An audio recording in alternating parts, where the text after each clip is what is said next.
Hi guys, today we are going to look a little bit on how to clean your carburetor. It's one of the most easy and simple things you can do to restore and to maintain your classic car, in my case 1967 Fiat Sport Coupe. It should be the first thing that you do on your classic car. Since it's simple, you will need to clean your carbs quite often. And it's very cheap to do. All you need is a brake cleaner and an air compressor. Before you do that, you should check out your diagram of your carburetor so you know which part goes to where. It's quite simple. All the carburetors have quite similar setup. They have a float. Within the float you have a flow chamber. Within the flow chamber you have the float. You have the ventures and you have some jets and orifices which mix together air and fuel. In this case, this is a Weber 40 IDF. It's quite a common carburetor used on Italian cars, but also on Volkswagen dune buggies.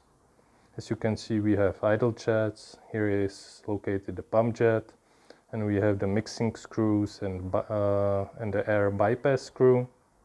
So what you should do, there are two ways. Sometimes you can clean the carburetors inside the car. That's the more easy way. It's also the case of my car.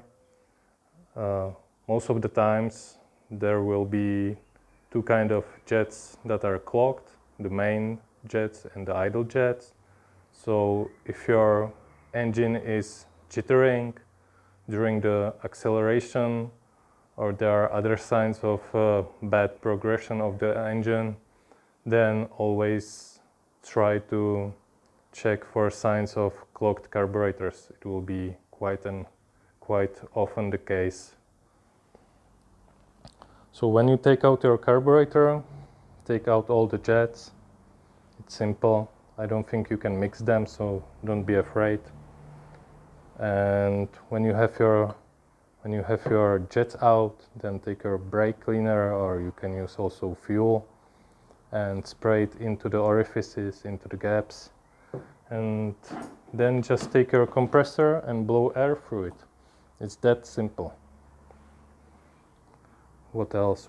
Well, also before you take your carburetor out, remember how your screws were set up, how many turns in and out. If the engine is already dialed in, then there is no necessary for you to figure it out again.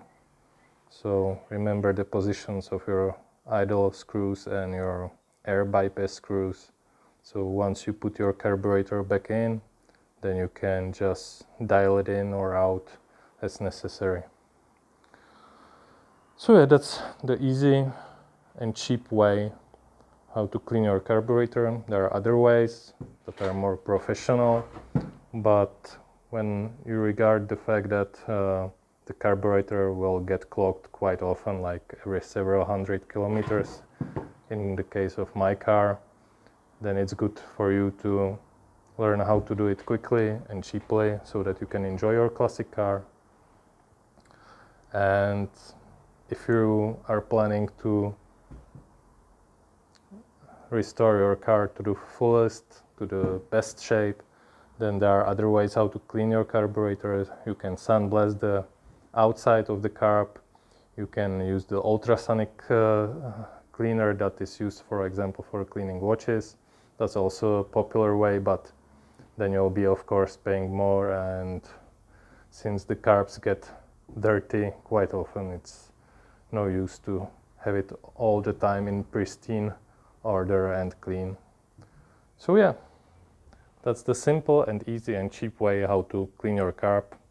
Do it now, and enjoy maintaining your car, because that's one half of the enjoyment of owning a classic car. So see you next time.